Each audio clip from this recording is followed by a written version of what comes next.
Cricketer Virat Kohli और उनकी पत्नी एक्ट्रेस अनुष्का शर्मा गुरु दीक्षा की कंठी पहने संत प्रेमानंद के आश्रम में नजर आए। इसके बाद से ही चर्चाओं का बाजार गर्म हो गया कि दोनों ने प्रेमानंद जी महाराज से दीक्षा प्राप्त कर ली है। वहीं कई भक्तों के मन में ये भी सवाल उठा कि आखिर प्रेमानंद जी महाराज से दीक्षा प्राप्त कैसे करें, इसकी पूरी प्रक्रिया क्या है। सबसे पहले तो आपको बता दें कि विराट और अनुष्का की पहली मुलाकात प्रेमानंद जी महाराज से 4 जनवरी 2023 को हुई थी। उन्हें लगभग 2 साल लग गए ये दीक्षा प्राप्त करने के लिए। ऐसे में प्रेमानंद जी महाराज से दीक्षा प्राप्त करने की ये यात्रा लंबी जरूर हो सकती है। सबसे पहले तो आपको वृंदावन में स्थित राधा केली कुंज आश्रम जाना होगा। आश्रम में महाराज जी के शिष्यों से अगले दिन के दर्शन के लिए टोकन मिलेगा, जो अक्सर सुबह के समय बांटे जाते हैं। टोकन के साथ निर्धारित समय पर महाराज जी के दर्शन करें और अपनी श्रद्धा और दीक्षा लेने की इच्छा बताएं।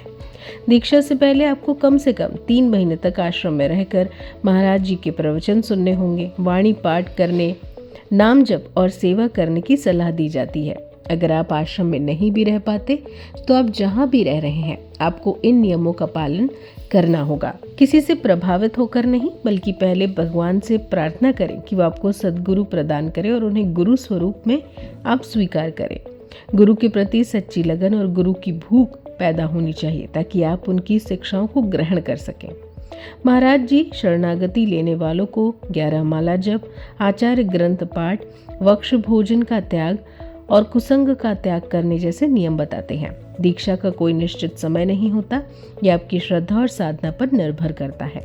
समर्पण भाव से सेवा और सत्संग श्रवण आवश्यक है।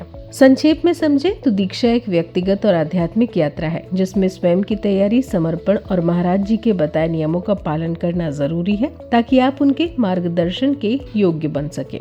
वहीं अगर बात करें दीक्षा कंठी की, तो ये तुलसी के पौधे से बनी एक माला होती है जिसे आध्यात्मिक दीक्षा लेने वाले भक्त पहनते हैं। ये माला उनके आध्यात्मिक मार्ग और नियमों के पालन का प्रतीक है, जिसमें 1 या 2 घेरे की माला सामान्य भक्तों के लिए और 3 घेरे की माला पूर्ण दीक्षा प्राप्त भक्त या ब्रह्मचारी पहनते हैं, जो भक्ति में समर्पण और शुद्धता दर्शाती है। ये दीक्षा कंठी आपको हमेशा गले में पहनना होगा। पूजा और सोते समय भी अगर माला टूट जाए तो विधि विधान से नई माला धारण की जाती है। दीक्षा कंठी केवल एक गहना नहीं, बल्कि दीक्षित भक्तों की आध्यात्मिक प्रतिबद्धता और भक्ति का एक पवित्र चिन्ह है।